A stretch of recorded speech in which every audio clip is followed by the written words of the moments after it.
اگر آپ نے ابھی تک ہمارا چینل سبسکرائب نہیں کیا تو ابھی سبسکرائب کریں اور بیل آئیکن کو کلک کر کے ہماری لیٹسٹ ویڈیوز کے بارے میں اپڈیٹ۔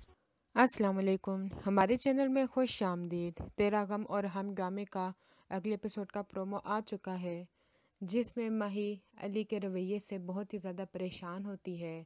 وہ اس سے کہتی ہے تمہاری آنکھوں میں کتنی بیگانگی ہے، تم ایسا بیہیو کر رہے ہو جیسے مجھے جانتے ہی نہیں ہو، یہ کیا ہو گیا ہے تمہیں؟ تو علی آگے سے اس کو یہی کہتا ہے میرا کچھ نہیں بدلا، جو کچھ کیا ہے تم نے خود ہی کیا ہے اور اب اس کا انجام خود ہی بھگتو گی۔ ماہی امید سے ہوتی ہے لیکن وہ کسی کو نہیں بتاتی۔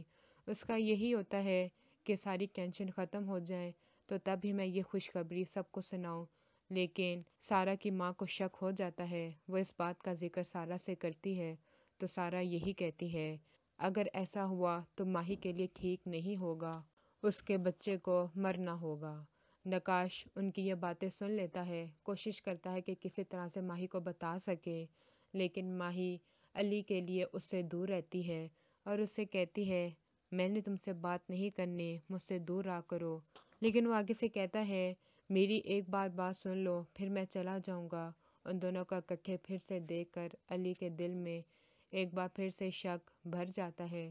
وہ ماہی سے پھر لڑنا شروع کر دیتا ہے، اور اب تو ماہی کے لیے سب سے برا یہ ہوگا کہ جب علی کو پتہ چلے گا کہ ماہی امید سے ہے تو سارا علی کے دماغ میں یہ ڈال دے گی کہ یہ تمہارا بچہ نہیں بلکہ نقاش کا ہے، اور وہ اسی بنا پہ ماہی کو گھر سے نکال دے گا۔